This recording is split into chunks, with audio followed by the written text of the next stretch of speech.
Hello and welcome to the Mindful Movement Podcast. I'm your host, Les Raymond. Thanks for tuning in today for another episode.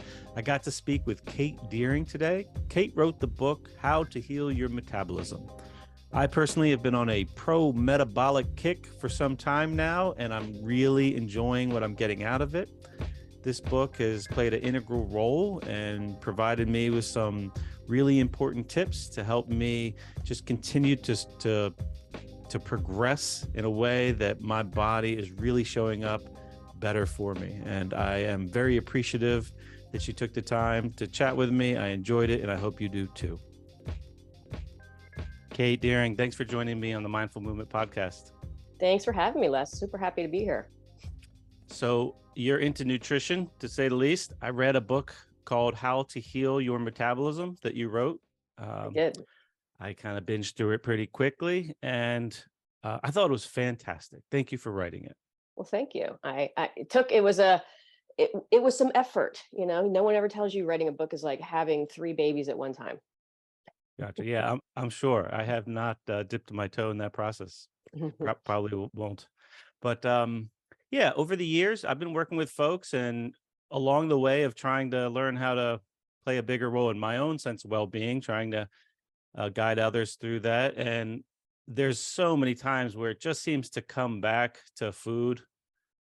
Not that it's the only lever we can pull, but it's just such a clearly big lever that we could interact with and make significant changes in fairly short periods of time. And it's just something that we all have to deal with. Yes. You can decide not to go to the gym and still be healthy. You could decide to do a lot of things and still find a way to be successful, but you can't just decide not to eat and then still get the outcomes you want. You have to face the decisions of how do I, navigate this part of my life. Exactly. That's very true. I really appreciated the structure of the book and the context that you lay. I was thinking, I don't want to, give all the gems of the book away, but I would like to take the audience for a little ride here and maybe, let them get a taste. One thing that really rings through is that that metabolism in general kind of governs everything that goes on in our body. And I was hoping you could maybe start there, Kate, with like how you would define metabolism in a very simple, easy to digest way, if possible. Yeah, it's a good question because like the whole context of the book is around metabolism, and that's the eyes I looked through when I wrote this book. So metabolism can be defined a few different ways. One would be it's the sum of every metabolic process that goes on in your body. Everything that occurs in your body requires energy. And so we don't run on air. So we require energy, whether you're getting it from food or you're getting it from yourself. Your body can certainly be broken down and be utilized as energy. Another kind of definition of metabolism is it's how well your body turns the food you consume into usable energy. So we can't use food energy, the calories in food directly. We have to convert it. We have to digest it, absorb it, transport it, and then use it in the cell appropriately to actually make energy or ATP. And then that's the energy that our body runs on. So it's not just the food energy, we still have to convert it. And what people don't understand on some level is there can be a lot of blocks in that process that might inhibit somebody from producing optimal energy. The food can certainly be one. You just might not have good resources. But if your body isn't running optimally, maybe through life, it's gone through adaptations, then you might not actually be able to convert the food you are consuming into adequate energy. So that's also going to create problems in the system. Okay, nice summary. So I want to get into some of those blocks, but even before, let's say, because now that I'm getting a clearer picture of the role of metabolism on a general level, on how health is expressed, I feel like I'm seeing it in a lot of people. Yes. Definitely in myself at times. I feel like it's getting better, and maybe I can get some advice on the call here of maybe something I might be messing up. But It's like I'm seeing it everywhere around me. I'm Hmm. seeing the effects of stress on metabolism, and then how that manifests in so many different ways. But if someone is maybe they aren't 100%, they have a reference point of, they know they felt better at some point in their life, and like they don't know exactly what's wrong or where to look at. Like, what are some common signs that people might experience if their metabolism is not up to steam, is not optimized? It is sluggish, as I like to say. So one thing I do like about this approach is there are like objective measurements you can use at home that can kind of tell you what's going on with yourself. One of them that I like to use is just using a basal thermometer. You can just take it, take your temperature, and then note what your temperature is. Now, ideally, you should be at around 98.6 during the day, or 37 degrees Celsius. You should wake up around 97.8. And so if you're waking up and your temperature is 95 degrees, well, we know that you're not producing ample amount of heat. Through the metabolic processes that you're creating energy, one of the byproducts is heat. So just like a fire would create heat when it's burning, your body creates heat when it's burning food or burning or creating energy. So that would be one way. And another one is we just take your pulse as well. So you're ideally, with a good metabolism, your pulse should be around 75 to 90 beats a minute. So it's not super low. And I know people are like, but my doctor said 50 was good. And where they're looking at as the context of maybe cardiovascular health just in its own vacuum over there. And they're saying, look, you're super efficient, your heart rate's going, and your body's going to adapt to that, and your body's pulse will drop. You will see that in every long distance athlete. When I used to do a lot of endurance events, my pulse was like 55 beats. And that is an adaptive process you go through. So your body's always going to adapt. You go run along a long time, your body is going to try to conserve energy eventually. It's burning a lot when you're actually going through that process, but it doesn't want to just burn all your muscle tissue to get from A to B. So what it starts doing is just slowly but surely slowing down your basal metabolic rate, or how much maybe calories you're burning at rest, so that when you go on these long runs, it becomes more efficient, right? So when you're on a long run, you don't want to have to eat every 30 minutes just to keep up. Because, but if you go on a long run, you could burn 4,000 calories and you haven't eaten that, right? So again, because your body's like, look, we want to keep you alive. We don't really want to break down your muscle tissue because it's super valuable, so we're going to just slow everything down a little bit so you don't have to use as much energy. And then you see that with people that are these longer endurance athletes. They usually are quite constipated. A lot of women have either PMS or they miss their period. They might start having sleep issues. They might start feeling a little frazzly during the day or fatigue. And they kind of just say, well, I'm getting older. There's other stress. And it could be, right? I'm not saying that that's the only thing, but it can accumulate. And again, your body's quite smart, and it's always trying to keep you alive. Number one, keep you alive. Its job is not to give you good digestion, nor is it giving you the ability to procreate, because those are all high demand energy things. It is to keep you alive. And if you put a lot of burden on your body, whether it's emotional, work stress, exercise stress, whatever, and you don't provide it with enough food, then it will shift to be able to manage those external loads on you. Gotcha. Is that slower heart is that slower heart rate inherently a problem on its own, or is it just a proxy for like a suppressed metabolism that could lead to all those other things you just mentioned? Like, I remember priding myself when I was a distance athlete on a low heart rate, like it was like a badge of honor or something. And now I understand like that's not ideal, but is that in itself a sign of a problem? Like if somebody feels good, but their resting heart rate is, in the low 50s or. Right.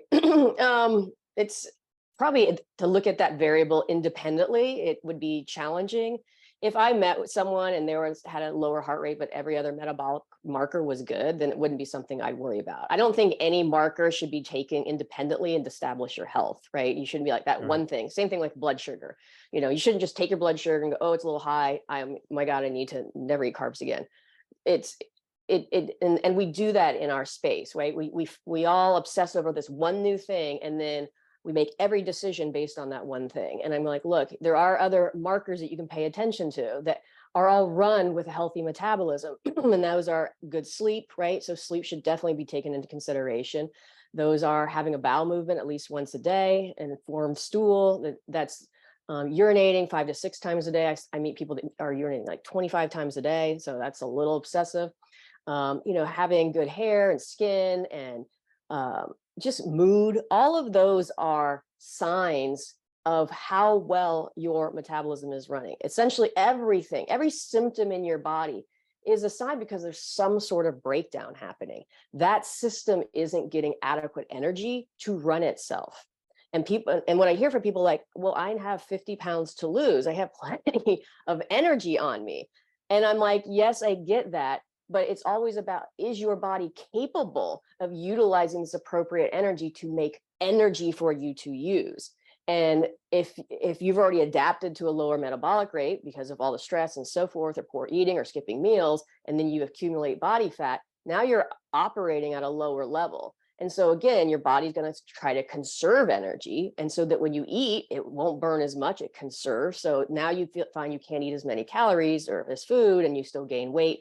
And again, there can be other metabolic things that be happening to you that just make it challenging when you even eat good food for your body to use it and produce energy. And that's where that's the part of the conversation that's really not talked about in most health fields. It's just usually calories in, calories out, eat less calories, lose weight, do more, lose weight, without taking into consideration, how is your system doing with its ability to turn that food into fuel? And if it's inadequate, if you're really low body temperature, let's say you have a lot of GI issues, maybe you have some blood sugar issues, that person is going to have a really hard time converting the food energy into energy for them. So they're eating maybe adequate food, but they're just still tired. They're still fatigued. They're having still other issues. They still can't lose weight and all of these other things. And that's the person that's like knocking their head into the wall. Like, I don't know what to do, because I think I'm doing everything right, but something obviously is not working for me. And then they just go, it must be because I'm older. And it seems like the hormones have a real important role in modulating or regulating the whole relationship between like the calories in and the calories out, like how the calories in affect the calories out, like how it affects that potential. Like you say, if you're walking around with excess weight, it's not necessarily energy. It's like potential. It has a potential to become energy. It's like it's fuel that's in storage. Yep. And I guess hormones play a big role on the influx of like whether you're storing more or whether it's kind of running through the system to make that ATP and to make the heat. And they are certainly, yes, they would be one factor, of course. Yes, hormones are definitely a factor in how somebody might utilize energy, for sure. So the heat is just like a byproduct of making of the energy, which keeps us warm because we're warm-blooded. You mentioned that in the morning it's normal to be a little bit lower in midday. Is that just because you're coming out of sleep? You're basically coming out of a lower metabolic state because you're still and you're like kind of hibernating in bed or whatever? Yeah, you're in the resting state. You're not going to be producing as much energy, so your body temperature will naturally just get cooler. And so if you actually look at like how people's heat production looks, it looks like a bell curve. It's lower in the morning, it'll peak around midday, and then as the nighttime comes, it will lower back, because you'll sleep better if you're a little bit cooler, right? If you're just raging at 98.6 as you sleep, right, there's like a high metabolic process going on. And so, people, you want to like rest at that point. You don't want to have to deal with all of this food kind of being digested. Right. And if anybody's ever done that, like some people say, they've eaten like a big bowl of ice cream before they go to bed, or too big. And they're just like, I was so hot all night, right? And they can't sleep well. And their body's just trying to burn all that fuel, and it makes them really hot. So yeah, that it's not ideal, and that's why they always say it's nice to sleep in 68 degrees, because it's just your body likes that cooler temperature when you're sleeping. And, that's just kind of that rest and recovery. There's still a lot of metabolic processes going on because your cells are trying to regenerate, your body's trying to just heal from things. And, and your nervous system's still requiring energy. All these things are still requiring energy, right? They don't get it, they can die. So it's just less energy. So you just mentioned, you just implied like the heat from a meal, the bowl of ice cream being problematic. Is that just because in the context of at night and affecting sleep? But in general, from what I understand, isn't that kind of a good sign if your meal Yes. gets you warm? Yes, that is a good sign. Yes. I mean, and you actually want to eat for heat, right? That's what your food should be doing to you. But in the context of going to bed, that might be disruptive to your sleep Gotcha. to be that warm, right? Just But like during the exercise is day, it's good. great. Yeah, Like exercise is good, but not right before bed. sure, Yeah, exactly. so we're coming out of in my household a several year patch of leaning in the like low carb direction, Hmm. for health purposes and such. And there were a lot of benefits for a while from that. And from what I understand, you kind of went on similar path. I think a lot of people in the fitness and health field did go, low carb and then lower and then lower and lower, and then everything's great, and then it's not. Exactly. Um, and Hmm. and I feel a little guilty about this, but I manage the food in the house, Hmm. the majority of it. So whatever I'm doing, I'm kind of dragging everybody through a little Hmm. bit, and Yay.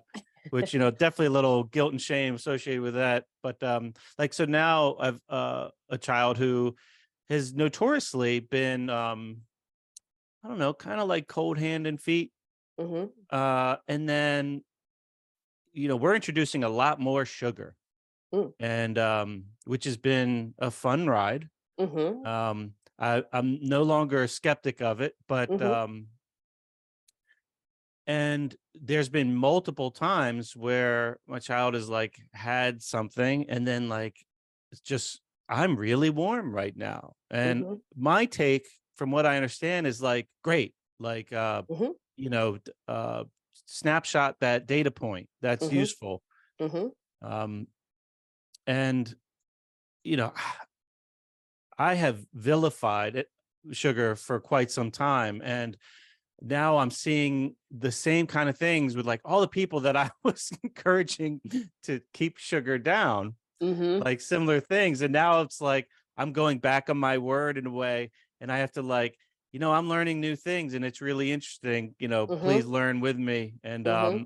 And I'm seeing that it's starting to like they're getting these little moments, these aha moments where they're adding sugar, reluctantly, and then they're Yes. like, oh, that's nice. That Yes. feels good. Hmm. Um, can you speak on sugar a little I bit? can, yeah, because I'm thinking people right now are like, what are they saying to eat? Like, so sugar in itself, right, is just a disaccharide. It's made of fructose and glucose. White simple sugar is really nutrient void of nutrients. So it's just a reason why it's not ever recommended as a food. There has no nutrition in it. And certainly eating it in excess can be problematic, right? And because a lot of the tasty foods in our life are filled with sugar, that's like, don't eat any of those things. But most of those tasty foods that are filled with sugar, cookie cakes and all those other things, candy bars, they're actually primarily fat. They're very calorically dense, and a good part of them is fat. So they have fat and sugar in them. And what a great way to gain weight is to overeat fat and sugar. So for those reasons, then they're vilified because, yeah, they're going to lead to some weight gain. They can lead to some metabolic problems, but that is in excess. But in the context of using it to actually as a fuel source, and also, when I usually reference sugar, I usually put all the simple sugars into that category. And that means all fruits, juice, even the sugars in milk, honey, some well-cooked vegetables, because they're all going to break down ultimately into glucose. I don't put in the complex carbohydrates or the starch in that. Not that I'm saying that those are bad, but when I'm usually referencing sugar, that's the category I'm using. And I like to use fruits and juices because they actually do have nutrition in them. So if you're going to have something like sugar, it is always good to supply yourself with adequate nutrition too, because sugar in itself will break down to glucose very quickly, and your body uses it as a first time of energy. That's where it's immediately going to go, and it can use it very quickly, and it goes through the metabolic process very fast. So it can be quite metabolically healthy because it will actually produce a lot of heat. We get into trouble because we just, like I said, we eat these other foods that contain sugar and fat, and that seems to cause a problem. Most people aren't getting fat or having issues by just eating white table sugar. You're not just going to eat a ton of that anyways. But if they were eating it independently, they wouldn't have problems. They might eventually have some nutritional deficiencies show up because, again, sugar is quite metabolic. It's going to make you utilize nutrition much quicker because when you go through the metabolic process, you need the energy source, but then you also need all these nutrients to run it through the cycles. And so one without the other, you're going to have a problem. So so when someone starts using this very easy to digest form of energy, it gets utilized at the top part of your small intestine and goes in through the middle part and the jejunum and goes into the blood system and can be utilized very quickly by your cells. So we can get warm pretty quickly. We can get our energy pretty quickly. We don't have to have this massive digestive process to get it. And so for some people that are really compromised or need some, it can be an amazing source of energy. Now, the question is how much? And is your body able to manage it appropriately? So for some people, obviously, if they're very sensitive to sugar, and I certainly see that from anybody that comes off a low carb diet, right? Especially keto or carnivore, because sensitive in what way? Well, by removing carbohydrates completely, they basically have created some level of insulin resistance in their body. So what happens is when you reinduce it, their body's insulin like performance is quite slow. And so they're going to see blood sugar spikes. Now, it is not pathological, and meaning it can actually get better because they haven't really done anything harmful unless they had other issues prior to that. Let's just say they were diabetic prior to that. Then that might be some more pathological issues. But for someone that just goes on a low carb diet to be healthy, didn't have those issues, but they felt better. But now they're like, now I'm starting to see these other issues. Maybe I'm colder, I'm having, sleep issues. And they add carbs in, they need to go quite slow because they are going to have a slow response. And what freaks people out, especially with everyone wearing a CGM these days, they ingest the sugar, they see this spike, and they're like, oh, my body can't handle this. They try to get rid, and then they try to do it other ways. Oh, I'm just going to try a low glycemic berry. And so that they won't get that response because they've been conditioned to try to keep their blood sugar really, really stable and really, really low. And that might be a disadvantage to them because they're probably going to have to go through a process where it doesn't look pretty for a while. And I've done that with people with carnivore, and we've seen it. They'll be way up there into that 180 range, sometimes higher. They're not eating a bad diet, but their body just cannot manage this introduction. And it's a slow release. And there could be other problems. They could actually have some GI issues, some bacterial issues. It could be a plethora of different things going on. But is that a reason? Because I think that's really common, that there's issues in somewhere along that GI path. I mean, yes. I find that to be super common with people. Yep. And to me, I find that that's more the reason to lean towards the more sugary things. Like you said a word earlier, or a phrase, easy to digest sugars. Mm-hmm. And I find that, like, personally, I'm getting more success the more sugary the carb is, and the like the less, I guess, starchy it is. Like, exactly, maple syrup has become like a life force for me. It's like my favorite. If you examine like the flavor profiles of all the sugary things, that's my favorite.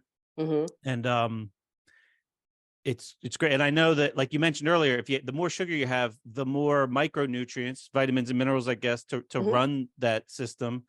And so even though I will use cane sugar, I do like the maple syrup and the honey, because I know there's some of that stuff in there. I don't know how accurate we know, like how much vitamins and minerals are in it, but there's some in there.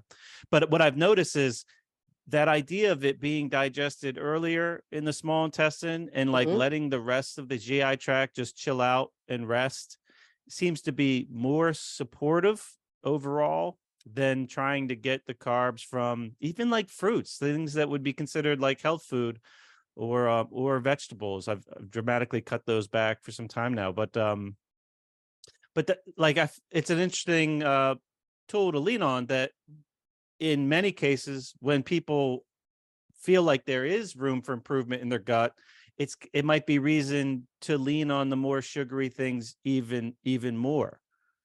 Yes, and kind of let me go into that and try to help people understand why, right? And this is where the perspective of what could be blocking energy production comes in. And a lot of it can come from your GI. And what I've certainly found is 99% of the people I talk to have some sort of GI issue. And a lot of that is because your GI is basically works optimally in that parasympathetic or rest digest state. That's when it's activated. And if you're in that sympathetic or stress state, well, it actually, that sympathetic state tells your vagal nerve and your GI system to just kind of shut down. So that means you're just not going to get good blood flow to the GI system. And so if you are in this chronic state of stress, unaware of it, you just live in it, your GI is just not going to be working optimally all day long, even when you eat, right? But most people, what are they doing? They're eating in their car, eating in front of their computer, and then they're eating foods that are really hard and challenging for them to break down. So what ends up happening to those foods, right? Because simple sugars, yes, will be digested and absorbed very high up in the intestinal tract. And there's not a lot of waste, right? Especially sugars. There will be some waste from fruits and certainly some cooked vegetables. And then, of course, if you have things like grains or starchier foods, there's a lot more waste. So the thought is that if you're eating these foods that have waste in them, then they're going to be more digested later on down into the latter part of the small intestine, into the colon. And if your body's slow or isn't functioning optimally, or you've been stressed, and when we are stressed, our gut becomes more permeable, or we've heard about this leaky gut. And that means more things will escape into our blood system that we shouldn't have in there. And so you get all these foods that aren't really being digested. They tend to feed bacteria. Bacteria can proliferate. And then these exact same bacteria can also produce their own toxins. And one of the toxins they can produce is called endotoxin, or they call it LPS, lipopolysaccharides. And those endotoxins attach to the outside of the wall of bacteria. And then when the bacteria die, they go into the intestinal area first, which is okay. But if you are stressed or have high permeability, they will escape into the blood system, and they do all sorts of havoc.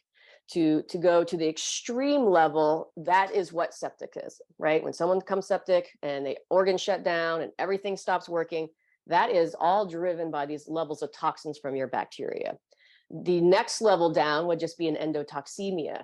And you will see that in people that are diabetic, they're obese, and degenerative diseases, right? They have a high amount in chronic fatigue syndrome, a lot of these degenerative autoimmune issues, because all of those individuals have been compromised.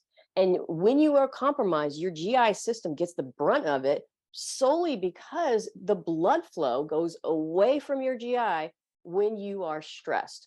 So there's a lot of things that are going to be happening. So if you want to now, and this is why a lot of people do well on no carb diets, and they think it's just because I've removed all the sugar. I go, not really. You removed your energy source, and that could be, but you've removed all foods that have any sort of fibrous starchiness to them that were hard to break down, and you probably cleared your digestive system, lowered the endotoxin load. Now your body is able to actually use, even though it's not ideal, but it will use the energy that you are providing it better. So you'll feel so much better, right? You just have less toxic load in the system, and that does last for a while. And then till it doesn't, you start to see that those people start to get cold. They have lower thyroid function because they're not getting any glucose, right? Their body has to make it. And anytime you try it, right? And if you're eating a high protein diet or fat diet, you can use some of that fat as energy. So a good amount of your protein is going to have to be converted into glucose to use as energy. And those are all energy expensive, or at least the gluconeogenesis, turning that protein into carbohydrates, is a very expensive process. And there's a lot of things in there that you don't necessarily are good for you. You're breaking down all these amino acids. You have some inflammatory amino acids that your body's going through the blood system. You have a lot of ammonia. So it's not an ideal situation. Your body can do it because your body's amazing and it can do all of these things. And maybe that's better than having your gut filled with bacteria and toxins, right? It's good, better, best. But over the long haul, it probably isn't ideal for your system, particularly because carbs are very protein sparing. And we give you carbs, then you don't have to do that process, right? It's just, we got to give you the right ones, and not ones. And for some people right in the beginning, probably like yourself, you're like, yeah, I do way better on these really simple ones. I'm like, yep, because there's no starch in there. Maybe your body is a little bit still downregulated from it not having as many. And so it'll respond usually really well, right? As long as you don't have some pathological blood sugar issues that might, when you get into your blood, might create a problem. But there's other reasons that be happening, because endotoxins in itself, because they're inhibiting the cellular process, can lead to high blood sugar. So hold on. So endotoxin is, so what's the purpose of endotoxin? Like, Well, if this is such a regular part of the human GI, well, like, why? Yeah, I mean, that's a great question. And I wish I could be an expert on the microbiome and everything that happens down there, but I am not. Okay. Like your microbiome, which is mostly in your colon, consists of, I don't know, like 400 trillion little microbes in there. I mean, it's more than cells in your body. So it's a highly complex area that we don't really know what is doing. Some of them are producing, some of those bacteria are producing nutrients. Some are helping to digest some of the food. But are they always producing endotoxin, or I is think endotoxin only produced when like something's gone wrong? no, I think they're always producing some level of it, and it actually is a normal part of what our environment is down there. It only becomes a problem when I think it starts creeping up higher into your small intestine, where things are going to be absorbed more, right? Because all of but Oh. primarily like 90% of your nutrition and energy is absorbed through the middle part of your small intestine. So the Some of real problem of the endotoxin is when it gets absorbed, and then there's an immunological response because your immune system's kind of living on the other side of the wall there. Yeah, and it hinders energy production, right? And anytime energy production is hindered, now you don't have the energy to do what you need to do, and things can start breaking down. And now oxygen isn't getting to your tissues, right? Now glucose isn't getting to your tissues, and it can happen very quickly, and the whole system can just right. You can become septic and be dead in like a day. But there's a lot of spectrum below. Like, I think maybe it's possible that a lot of people are negatively affected by endotoxin at a low level Exactly. Yes, because they're not even at the end. Yes. there's just Yep. a little bit of something they're eating that they think is probably supportive, but it's not. But it's like it's hard to connect the dot, maybe. Yep, yep. I think there is, like I said, like septic is the worst, obviously, and Extreme, and right? there's the endotoxemia, which right, it might be more of a disease state, or people with obesity have it, right, because they have a really hard time utilizing appropriate energy. And then there's just probably a low grade level, which a lot of people are in and unknown, right? And those are the people that could be even eating properly, but maybe they're eating tons of high fibrous foods and their digestive system's kind of sluggish and they're kind of constipated, right? So food stays in them longer than they should. They're feeding more of that bacteria, and then they maybe go out and do a 2-hour workout, and like a 2-hour workout is going to increase gut permeability. So then Mm. they have some level of endotoxin escape into their blood system, right? But it's not enough for them to really, until time, right? And then it just could be time, and time just get a little worse and a little worse because they're not understanding where they need to direct their energy, because they're still like, well, I just need to eat less. I need to eat more salads. I need to go for another Right. run, right? I got to drink more water. I mean, all of these things, and they just stop working. And I've read enough health books, it's normally like, well, it's the food or your age or whatever. And I'm like, well, that's all possibly. It's more time on this earth. You've had time to do damage to yourself, right? Yeah. Because And stress is it's cumulative. yes, it can be for sure. I mean, we all have stressful events, right? We're designed more for acute stress. I mean, and we should have stress in our life because it makes us grow and it makes us learn. It's when we stay in it all the time, right? Your body has this entire backup system driven by stress hormones like cortisol and adrenaline, so our body can respond appropriately to stressful events and not just die. Because they're like, oh Gotcha. my God, we need all this food. We're going to just use your own tissue right now to survive, but then we should get out of it, and then your body can rest and recover. But we live in society now where everybody's under chronic stress, right? We're under the lights. We don't go outside anymore. We're sitting in front of computers all day. We're detached from people, right? We don't feel as connected anymore with, everyone's on social media. So there's a lot of variables that are probably interacting, and I think they can just be cumulative, right? It's very hard Right. to prove, well, that's the thing. And nobody's ever going to do these studies to prove it anyways. No But we, incentive. right. But we do know if we probably sit in front of the computer all day, we don't feel as good as if we were outside in the sun all day. Yeah, for sure. Yeah. I want to ask a couple more specific questions.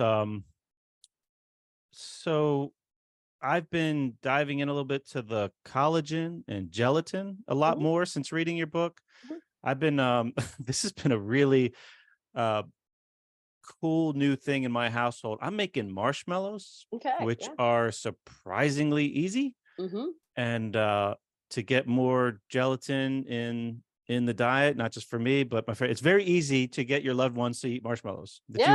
you want them to get more gelatin. Because when I look at I don't mind. In fact, I enjoy like the more collagenous cuts of Mhm. meat, I Mhm. guess. Mhm. But the rest of the family generally does not.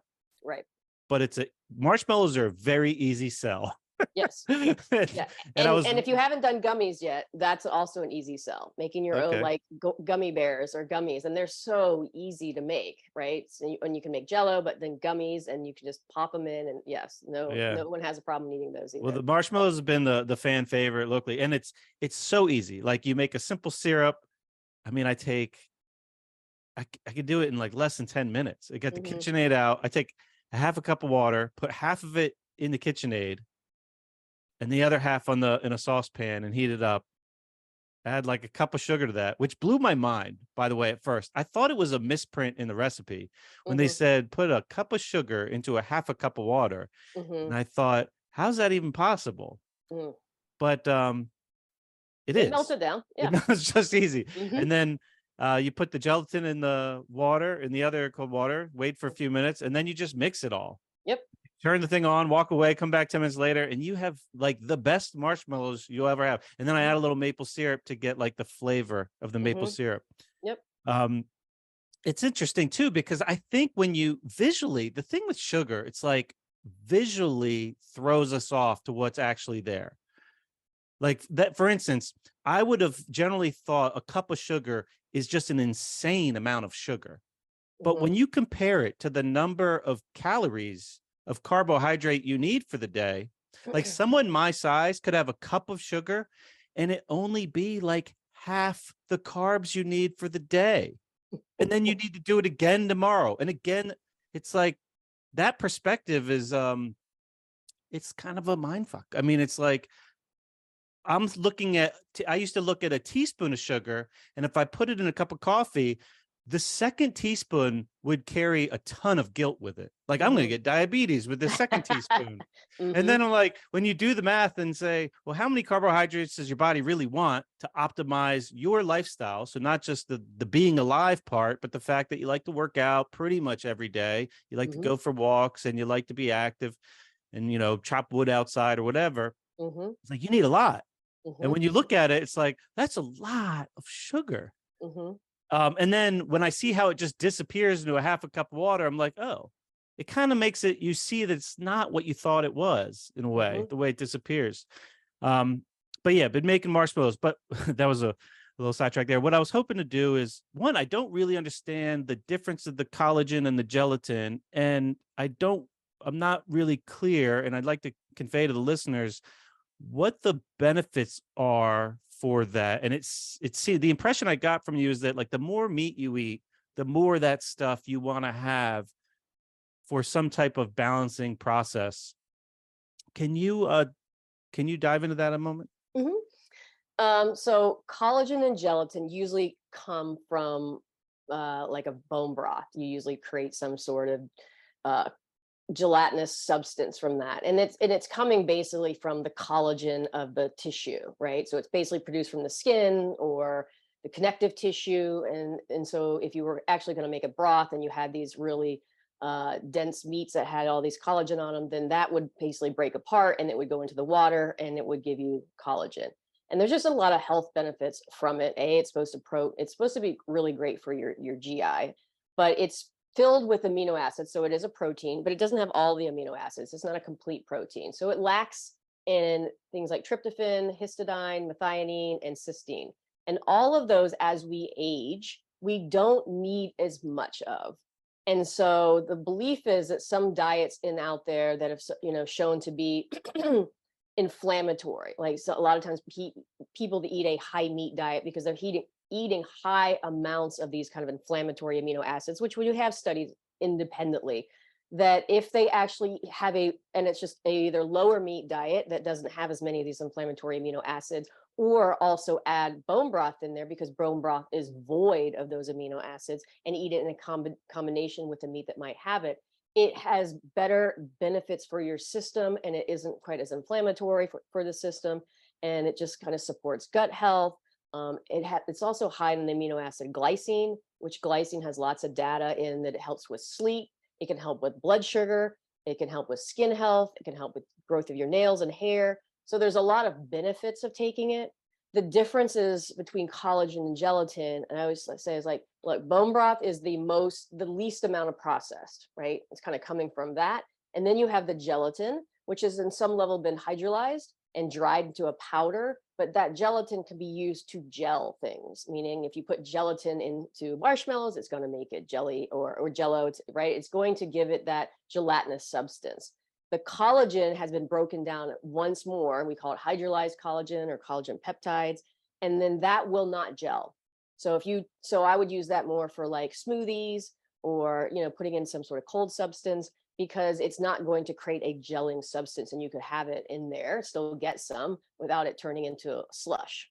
So the reason it doesn't gel is because of the way it's processed. It's the same like substrate. Yep, it's exact same thing, except I think the bonds have been broken one more time so that it can't gel. Mm-hmm. And do both of those have the same effect? Is the gelling effect what helps in the GI? Because it's like bringing water and moisture. That's like, a great, would gelatin be more useful for the GI than the collagen because of the fact that it gels? So just from my personal experience, I have found people have found benefit from either or all sources. Where there could be troubles is because they are processed and they are in the powder form and they have been broken down. For some people, they can be irritating down the GI lining. And that can be true with any supplementation. Supplements can just be irritating to the GI lining. So any sort of powders can be. So then I find if they don't do well on collagen, then they might totally do well on gelatin because it's less processed. So because it's mixed back in, it's already become gelatinous, then they seem to do better on that. And some then don't do well on either. So then they just can only do bone broth. But that's a small percentage. I would say 80% can do good on all of them and they can add them. And some, again, it's a dose dependent thing, right? Some people do okay with a few tablespoons a day. If they go any more than that, it's just too much for them. So I'm always trying to pay attention to when we load things up, how does that make it better? Is that making it worse? And a lot of it is, how is their GI system responding to this? Gotcha. Because right, that always tells you things, right? Your GI system, right, what we call it the enteric nervous system, it has more neurons there outside of the spine and brain than anywhere else in the body. So there's a lot of communication going on down there. But it does, like I said, it turns on when it's down-regulated. That sympathetic state is down-regulated, and that vagal nerve is basically saying, okay, guys, we got it now. Let's get the blood flow to the digestive system, and now let's allow things to start working. And then we have all those enzymes and bile and all these things going through that system for us to get good digestion and absorption, right? That's the beginning of everything. Plus, it's where your immune system's located, or at least 70% of it, right? So it has a lot of responsibilities, yet it also doesn't function optimally in these pseudo-stress states. And if we don't understand that, and we're just chronically stressed out all the time, well, I would probably bet everything that you're going to have some GI distress. And the problem is, as soon as you have GI distress, then it's going to be problematic at another level, because now you might not be digesting as well, you might be absorbing as well. So then there's going to be less energy available for you to produce energy, which is going to produce less energy, which is going to create less energy, and so you're just getting this whole circle, right? And then until what happens, when are you going to figure it out? Is it to the disease state? Is that when you figure out, or is it just when you become constipated, right? And Gotcha. the medical space will just be like, consume more fiber or take this laxative, right? That's their answer. So they kind of steer people wrong, because most people are just told to go drink more water and eat fiber. And I'm benefiting a lot. And I think, you mentioned the glycine. I think that plays a big role. I feel like that's a direct intervention with the stress itself that can help kind of break the cycle. I'm noticing that because I'm even tinkering with glycine on its own, like extra. Yeah. And I got enough data points where it's like it will calm me down. Like I'm coming out of several years of what I guess was really chronic stress, and and I blamed it on a lot of other things, like life situation stuff. Yeah. And not realizing that my low carb and regular exercise lifestyle was contributing a lot. And now, like the amount of moments where I feel like I'm in a stress state is dramatically decreased. And I have a toolkit now that when I have it, when I notice like I'm racy, I'm agitated, I'm like it's like excitatory, it's um that I can take sugar and or glycine or both, yeah, and with a little salt, and literally within a few minutes just cut through the stress, like could create a shift where my nervous system um just settles down. And it's fantastic, like having that, because it used to be, and maybe that's one of the reasons I got into meditation so much. Like I would rely on a legit dose of meditation and breath work to chill out. And granted, I still love doing that, but I don't feel like it's needed in the same way to create a shift like all the time, because I'm like out of the chronic stress state. And now I just and I'm like, I'm on the home stretch. Like there's light at the end of the tunnel where, there are only a few stress swells throughout the day or week. And if they happen, I can make them go away. And one thing I learned from the book about protein, because I do focus on protein, and now I notice, like you said, carbs spare protein. I notice I need a lot less protein, and even with less protein, I'm able to maintain muscle easier, which has been a real gift, I think. But I would eat protein and not really think of the need for carbohydrates with it. But once I read your book, I realized that I have experience where I'll eat a high protein meal and nothing else, and get a stress response. And from what I understand, the protein creates an insulin response to get that nutrition into the cell, but in doing so, drops blood sugar. Correct. And then you're in the stress state because the blood sugar is low. And I used to, again, pride myself. I used to wear CGM. I used to pride myself on low blood sugar. And now I'm like, oh, that sucks. I feel much better with a little higher blood sugar. So now what I've been doing, again, finding ways to put more sugar in. And I'm not recommending this for everybody. I'm also a 212-pound guy with a good amount of, like I can handle, I think, a good amount of sugar. But I'm making homemade sodas with dinner now, because I don't have a lot of starch. I don't have a lot of carbohydrate on the table. So the drink is like the carbohydrate. And what I'm noticing is I could eat, like a burger with no bun or something, some cheese, maybe a small side dish, maybe like the raw carrot salad or something. But then I have like 2 tablespoons or 3 tablespoons of simple sugar, a lemon lime, top it off with sparkling water, and I have like a homemade Sprite. And I'm so relaxed. Like I'm eating a meal, and then I go for like a walk after dinner, and I'm so relaxed. And it used to be I'd go for that walk and I would have a like an unrelaxed breath cycle, if I were to describe it.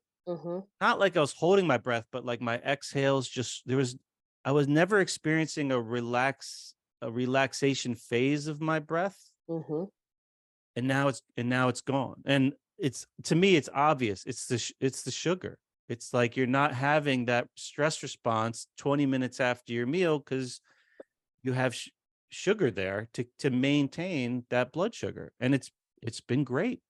Yeah. And so And it's just to delicious. It's absolutely delicious. Yeah. So just to give your kind of listeners some context, what's happening is your stress hormones, right? So let's just define stress. I define stress as anytime the demands on your body are more than your body has the energy, that has available energy to produce to kind of meet those demands, right? And so that's why it can be anything. So anytime there's a demand, and that demand can be anything, it can be emotional, physical, whatever. Your body responds exactly the same way biologically. It doesn't care where the stress is coming from. If you don't have enough energy to support it, it will have a physiological response.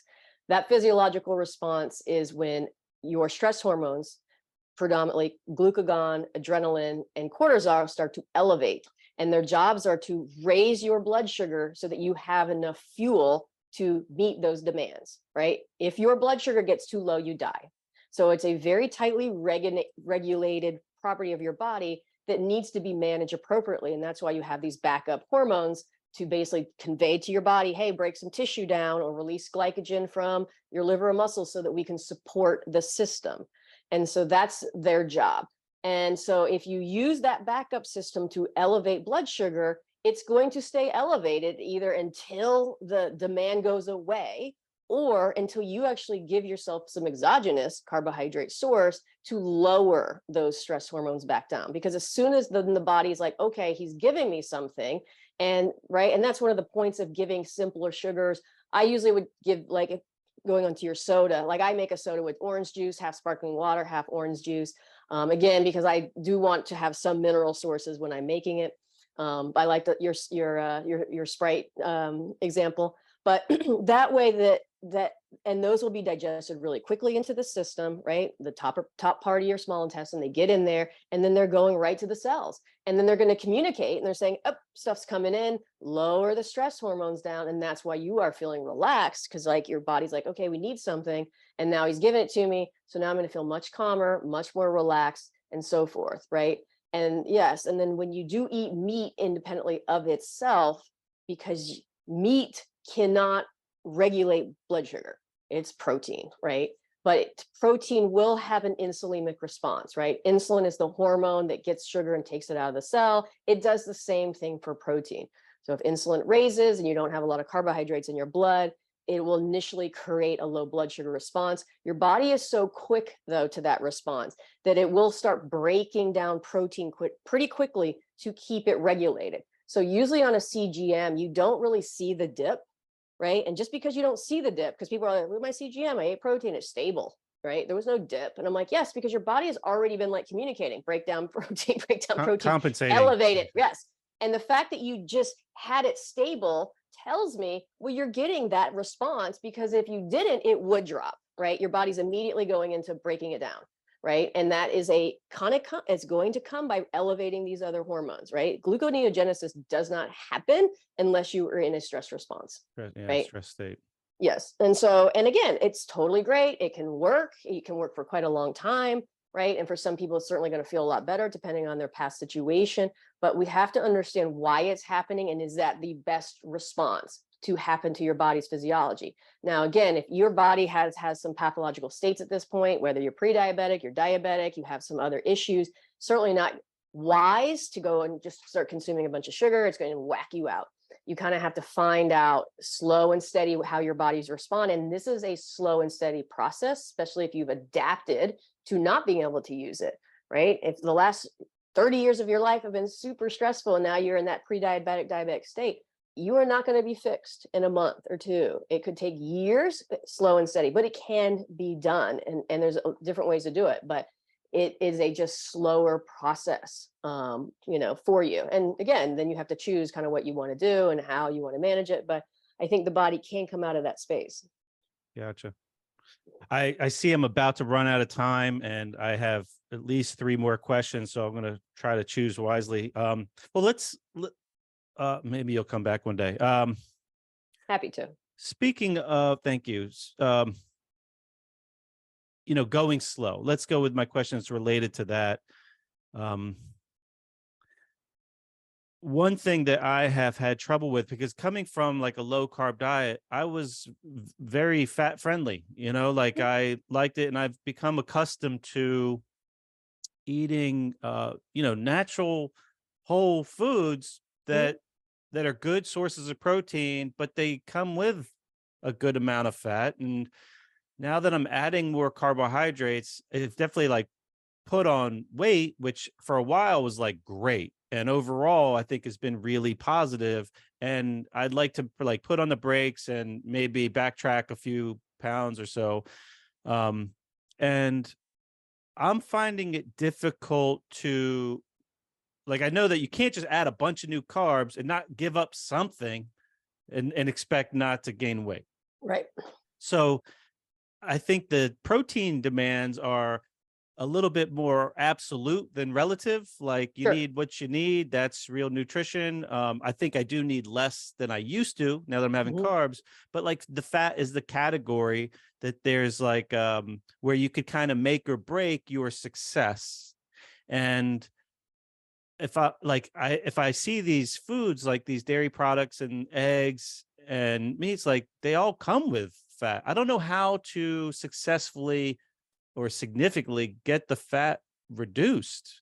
Yeah, that's a good question. Do you have any like quick tricks or whatever? Because I'm I not do. giving up the sugar after I see and feel all these benefits. Yeah. Well, basically it is choosing lower fat options, right? Whether it's milk, and everyone's like, but it's not raw. And it's just like, go, look, I mean, you can still get good milk that's been pasteurized and get a lower fat version. So I went through that too. And then I was drinking a bunch of whole milk and all these other things. And yeah, you get a little chubby because I mean, you're kind of just eating a little bit of excess calories. So I primarily will drink 1% milk at this point because I just drink a higher percent of carbohydrates now. And because I drink a lot of milk. For the Right. listeners, I did just cringe. Okay. Yeah, he did. um, so, and if you're not going to drink a lot of milk, you can probably have a handful of glasses, or maybe you do a combo of some low fat, right? Because I mean, there's lots of different opinions about obviously pasteurized, homogenized milk, that's additives. Yep. There's going to be good and bad of everything. Everything out there, I can find good things, and everything else I can find bad things. So you see dairy is like a primary like leverage point. Sure. To reduce definitely a leverage point because especially if you're consuming a good bit of it, right? So 1% is 3 grams. Full fat can be 8 to 10 grams. And if you're drinking a couple glasses, I can drop you 20 grams right off the bat. And so that's one. Yep. Getting leaner cups of meat. 20 grams would be 180 calories just there. Yeah.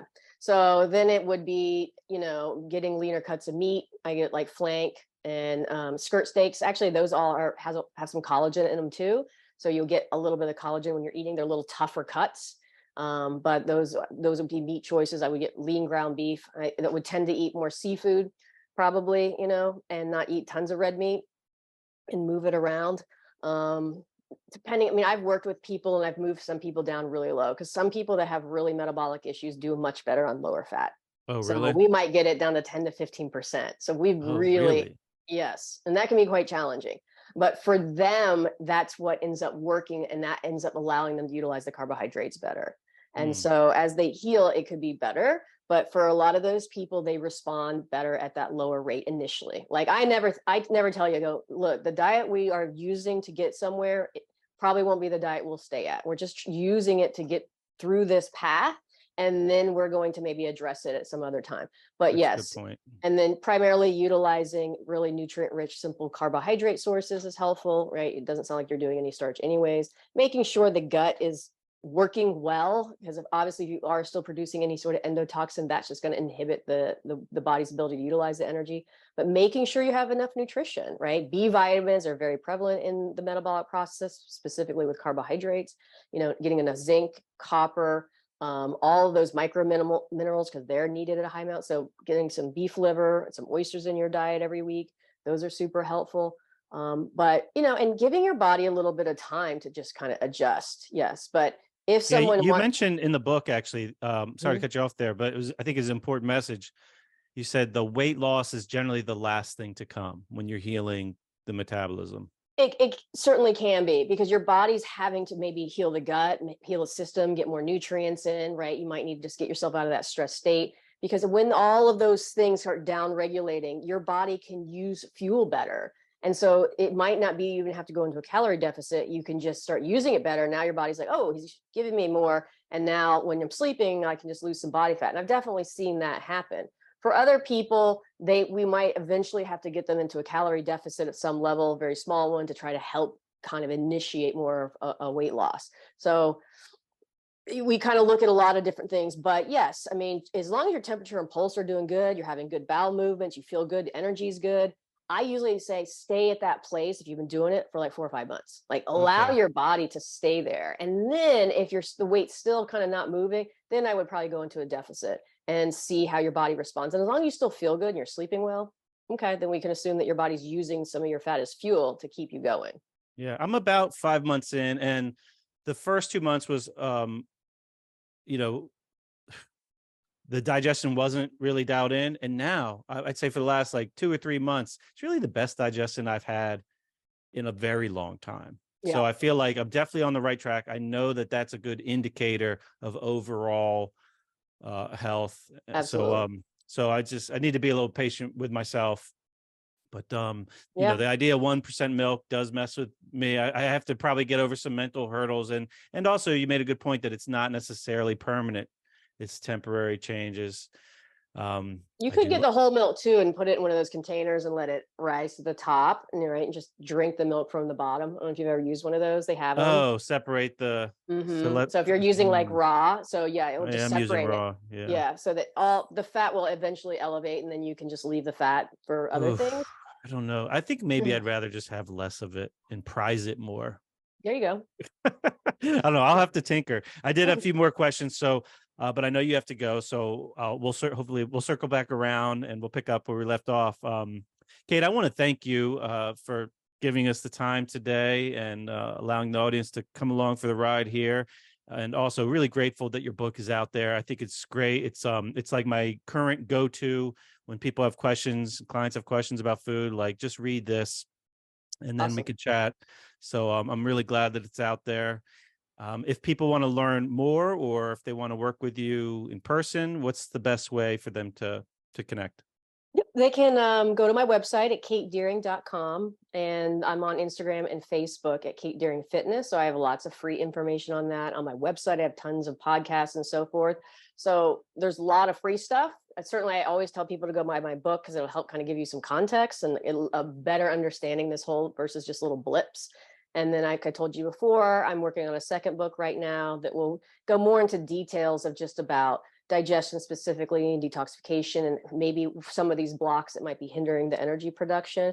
The first book is more based on all the food and how the food works and why these foods are the best for you and so forth. So it'll give Gotcha. hopefully a good like round picture of maybe how people should, eat and what things could be affecting them. And are you still offering currently one-on-one coaching? I am. I do have a wait list. So if they're interested, and I kind of like tape them on when I have someone get off. So if they want to, they can come on, they can sign on the wait list, and then I will have someone get back to them. It could be 30 days, it could be 90 days. Oh, okay. But yes, I still do work. I do love working with people because I always find them really interesting and a fun problem to solve on some level. And I learn from them, and it just kind of makes me a better practitioner. So yes, I still see people. Okay. Well, thanks again, Kate. I really You got it. appreciate it. And for the listeners out there, I hope you enjoyed and hope you got some gems out of there. And I hope you have a terrific day. Thanks, everybody, again, for tuning in. I really enjoyed talking to Kate. I hope you got some value out of the conversation. If you know somebody you think could use it, please send it their way and check out katedeering.com to learn a little bit more. And if you want to connect with Kate, you could do that through the website. Appreciate your listening as always. Hope you have a great day.